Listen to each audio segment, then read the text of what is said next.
When you really break it down, what makes a good MMO? I'm not talking about an MMO for you specifically, I'm talking in general. An MMO built on a philosophy that appeals to everyone under the sun. It's actually pretty simple. 3 things: options, restrictions, and simplicity. Anyone that has played World of Warcraft has experienced all 3 of these at their best. Bash WoW all you want, it really is the pinnacle of freedom and choice while being very easy to understand. You have any idea how many people I met in WoW in my 9 years of playing that have never played another video game in their lives, but yet they're taking down top tier bosses? Sure, mods make this whole process easier, but you've got to grasp the base game before mods would be of any use to you. Now, I'm not saying every game should copy WoW in its entirety. We already have an MMO that did that. I'm looking at you, Ruins of Magic. You can make your MMO any way you want it. Just do not pointlessly pigeonhole your players into playing your game exactly like you would play it. So how does Elder Scrolls Online match up to WoW in these 3 categories? I'm not going to sugarcoat it, not very well. In fact, there are many needless restrictions and complications here that is going to turn so many people away. Case in point being the one thing that makes an Elder Scrolls game feel like an Elder Scrolls game. And personally, the part I was looking forward to the most. Any real Elder Scrolls fan will agree with me when I say that the map is by far the biggest disappointment with the Elder Scrolls Online. Right off the bat, the moment I saw the map is sectioned off into zones, I was instantly disappointed in this game. Forget combat, forget crafting, forget the classes, we'll talk about those later, but the map instantaneously made Elder Scrolls Online feel like a run-of-the-mill free-to-play MMO. Now, I'm not going to get into detail about this in this video, but the simple fact that you are funneled into one spot that has a loading screen to move from one zone to another, and you can't just beeline from one part of the world to the other like you would be able to do in a real Elder Scrolls game, means that this game is an Elder Scrolls game in name alone. Want to know how to make the freaking map as restrictive as hell? Copy this map and zone design. Oh wait, they already copied this from Guild Wars 2. They even copied the Guild Wars 2 waypoint system, which sucked, by the way. At least Guild Wars 2, at launch, the world was absolutely massive. I would have been happy if they just copied WoW's design, where mountain ranges and rivers separate zones. At least there's no loading screens unless you're swapping continents.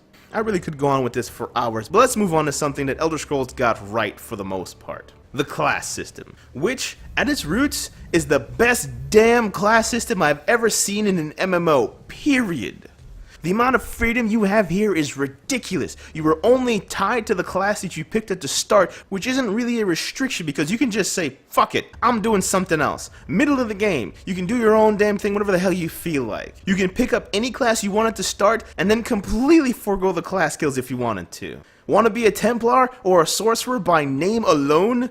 And be a sneaky bow user in heavy armor that says to hell with everybody else, I'm gonna backstab people? You can do it! Anyone can do anything in this game. It's really the pinnacle of true class freedom I have ever seen. There's only one thing holding you back in this system. You only get 5 skill slots.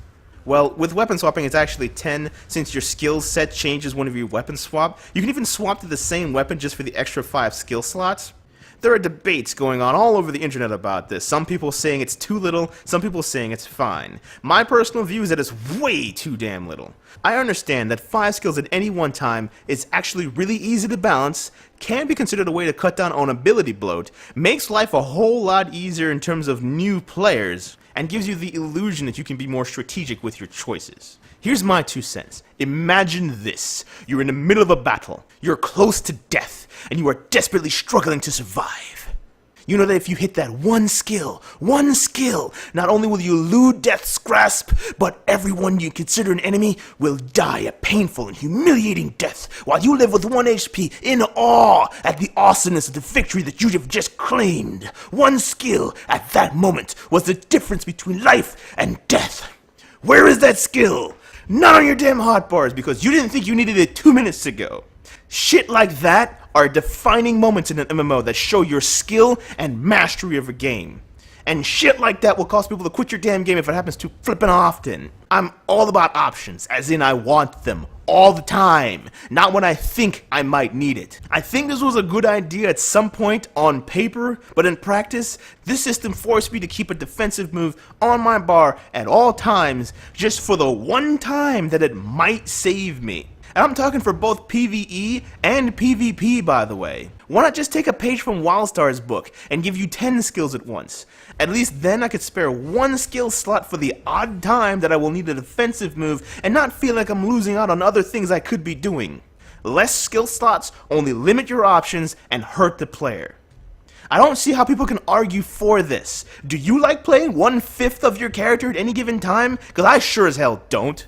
This game has way too many damn restrictions. Not even crafting gives you the freedom you deserve. Don't get me wrong, the crafting system isn't bad, it's just not good either. Want to make a weapon for your level? Just throw more mats at the same item you've been making 10 levels ago. I'm serious, by the way. If a level 1 item takes 4 materials, then a level 2 item takes 6.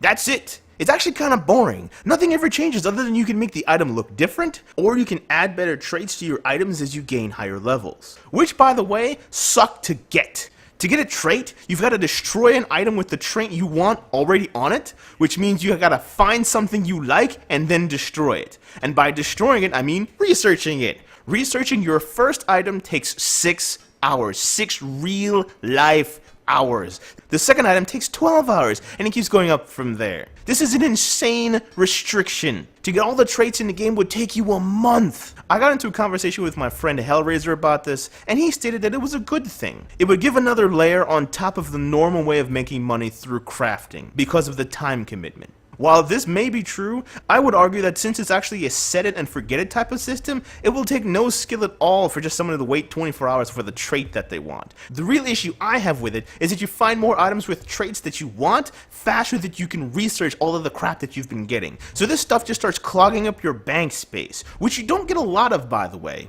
So to have that get clogged up by things that you know you're not going to need for at least 24 hours is just ridiculous.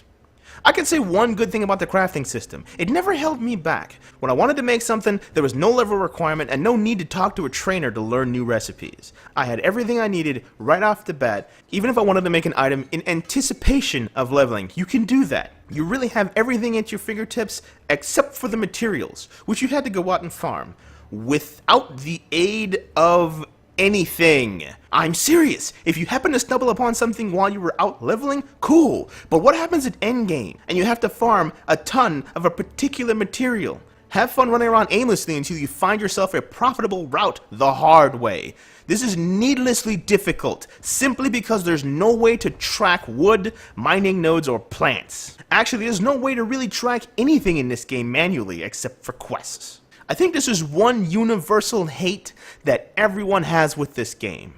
The Skyrim compass system simply does not replace a traditional minimap in an MMO setting. One look at the UI and you can tell right off the bat that they went for a minimalistic feel. There is next to no information here, even when you're in or out of combat. Now, I will say this could be a minor complaint, since Elder Scrolls Online allows for modding. Lua modding, by the way, which is the same thing that World of Warcraft uses. So it's ultimately up to how popular this game gets. This will have a direct effect on how many mods will be made for the game and how good they're going to be. No matter how you slice it though, there's one aspect of the game where mods don't help. Combat. I mentioned earlier that I played World of Warcraft for 9 years. That's 9 years to grow and hate the tab targeting combat system. I want more action combat in my life. Hell, the first game that I fell in love with was Secret of Mana for the SNES. That was an action RPG and we need more true action RPGs in the MMO scene. So was Elder Scrolls an action RPG? Nope, not even close. But it does a really good job of faking it. How does it fake it, you might ask? Because Elder Scrolls Online is a tab-targeting MMO without the tab. Instead, the tab is replaced with your mouse cursor. Think of it this way. Instead of tabbing to the next target, simply mouse over them. Now, all of your skills will hit that target. When you mouse over a target and hit the button to fire your skill, you literally could make a 180 and your skill will still hit, so long as the target was in range and under the mouse cursor when you hit the button. Hell, you can't even use your skills unless the crosshair's over the target. So you literally can jump around like an idiot, spamming your skills while occasionally mousing over the target like you would normally do in a tab targeting combat system. This even works for melee too, by the way. This is insanely annoying when fighting multiple things, as it can be hard to hit the one guy that you want to kill in the clusterfuck of mobs. Want to know something else that's insanely annoying? The stamina bar. The stamina bar is used to sprint, dodge roll, and use your skills. This is too many things using one resource. Never have I thought that I'd see the day when an MMO restricts your combat movement so much. Normally games have a sprint bar and a roll bar, or they have one bar that's used for sprinting and rolling. Why make it the same resource for attacking as well? This only hurts classes that need stamina to attack. If you're a heavy magicka user, feel free to sprint directly into battle. If you're a heavy stam user, sprint to the outside of battle, and then wait for your stam to regen before you're any good in said battle. Now, I know this is beta, and we don't have an idea of what endgame is going to be like, and we don't know what stam regen or any regen will look like at the end of the game. So I might be bitching for nothing. However, I did hit the stam and health regen soft cap with buffs during PvP. This allowed me to sprint seemingly forever out of combat, but the stam still drained like hell while I was in combat when I did anything with it. Forget about dodge rolling, that drained the shit out of my stam. My regen could hardly keep up with that, let alone trying to kill what's trying to kill me. When it's all said and done, Elder Scrolls Online is a $200 million MMO where $190 million of those dollars went to voiceover work. Granted, the voiceovers are nothing less than what you would expect from an Elder Scrolls game. However, to some people, this is just amounts to dialogue to just click through on your way to the next quest. This is actually the only Elder Scrolls thing about Elder Scrolls Online. Every time I clicked through dialogue though, I thought to myself, they probably paid that voice actor thousands upon thousands of dollars to say stuff just for me to click past it and not give a shit. As good as the voiceovers are, the rest of the game is a disaster. There are too many pointless restrictions and this kills the game and prevents it from being fun for anyone. Some of these ideas may have sounded good on paper, but in practice, they are failures. And don't expect any of this to change before launch, which by the way is less than a month from the making of this video. Hell, the game is still a buggy mess. I had a bow I liked completely vanish after I was randomly kicked out of the game. Vanish! Kaput! Gone! This is a huge bug. Gear-killing bugs should not exist this close to launch. And guess what? Random disconnects happen all the time. All the time during the beta weekend, which made me paranoid as hell, so I ended up carrying 2 bows around. This game still needs a lot of work just to fix the bugs. Elder Scrolls Online is going to be a pay-to-play game, and I'm going to make a prediction. This game is going to go free-to-play, or it's going to go away, like Warhammer Online. For an initial price of $60 plus $15 a month, there's no way I can recommend a game for that. Maybe if it was a one-time payment of $60 with no monthly fee, or if it was $15 initial price and then $15 after that, like how Final Fantasy XIV is when it's on sale, I could recommend that. Hell, I could actually recommend this over Final Fantasy XIV in a heartbeat. You could have a lot more fun in this game than in Final Fantasy XIV, in my personal opinion. But anyway you slice it, for $60 plus $15 a month, there's no way I could recommend this. Not even close. If this thing goes free to play, it'll be the second most expensive free to play game that I know of. Here's looking at you, Star Wars, you $200 million turd. Alright guys, I'm done bitching. That's enough of that out of me. Hope you guys have a good one. Let me know what you thought in the comments below. Peace! I'm flying, man. I'm flying. Dude, watch the stream. What is this shit? Dude, I'm going through rock and everything. What is this nonsense?